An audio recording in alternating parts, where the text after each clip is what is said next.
Hi, it's David from Electric Teaching with part 5 of my integration with your own personal grapher video sequence. This lesson is going to show you how to graph between or shade the area between the curves here. So for the Python and Pygame aspects, I'm going to show you how to actually get lines on the screen between 2 points and make sure you have the ability to change it via the equations.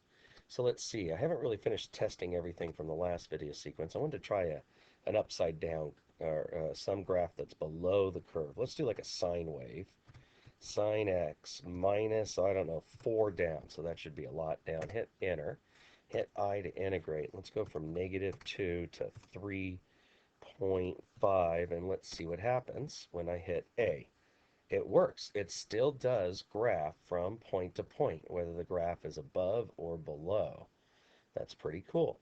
I wonder how it'll work real quick. Got to test something else. If I go an odd function for your math geeks out there, you know what that is. For everybody else, it's just one that has symmetry on both across the y and the x from point to point, and that's called origin symmetry. Let me just run an integration from -2 to 10 here and see how that looks if it runs. And it does. It still goes from point to point.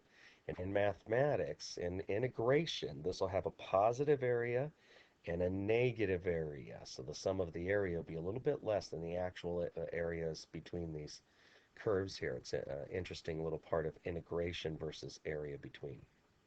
Okay, let's get to work here. I'm going to close this. I had it just running from before. So let me set up my little windows here to start working. And let's see, I need to do the graphing between curves. It's real simple because it's pretty much just like this for loop. In fact, I'm going to copy this for loop. That for loop is just about perfect. I'm going to back up. I'm going to get myself lined up with the if graphs equal 1. I'm down in my area function. I'm going to put an elif, meaning graphs have to be 2. Graphs have to be 2. So I don't have to say if its graphs equals 2. In fact, I can just do an else here. I don't even need to do an elif.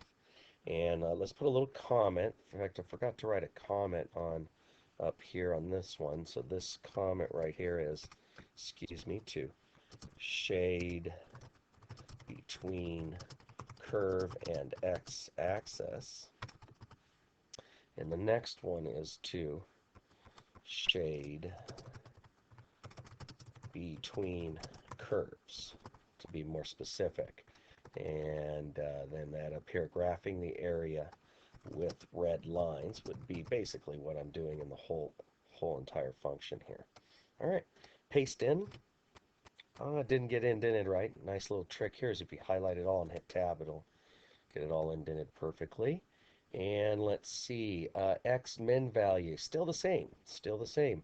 But the next x value, is that also the same? Oh, it is, yeah.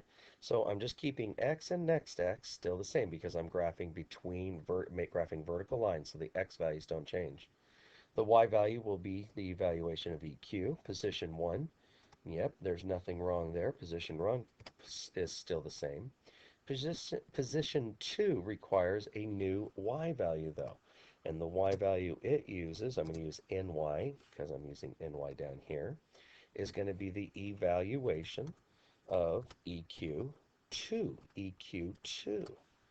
So now I've got the y value for the one equation. The next y will be the y value for the second equation. I got positions 1 and 2. I'm ready to draw the lines and then increment the values. So I think that's just about it.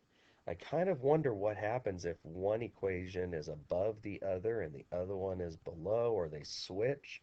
So we're going to have to test some ideas here, but let's give it a shot. See how it works. I'm going to go F5 and run it. And let's see, let's do two equations. Let's do x squared, and let's do x minus 5. Whoops, I have to hit G first. So G. Now give me set up to do another equation. How about x minus 5, line down 5. And let's see if we can integrate between curves. And it should know that there's two graphs.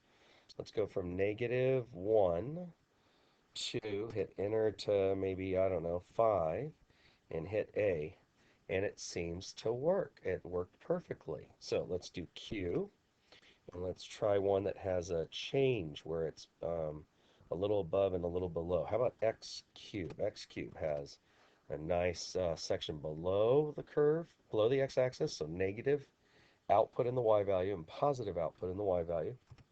And let's just do x equal line. And let's do the integration now from -5 to 5. So we cross the whole area, and the program handles the switching of one to the next because it just knows to graph from point to point. It doesn't really care which one's above, and that's what I thought, but I had to double check that. You can see that you can create some neat artwork here too, playing with the colors. I'm David from Electric Teaching. I hope this is helping. The next video will start calculating the area and displaying the area between curves. Thank you.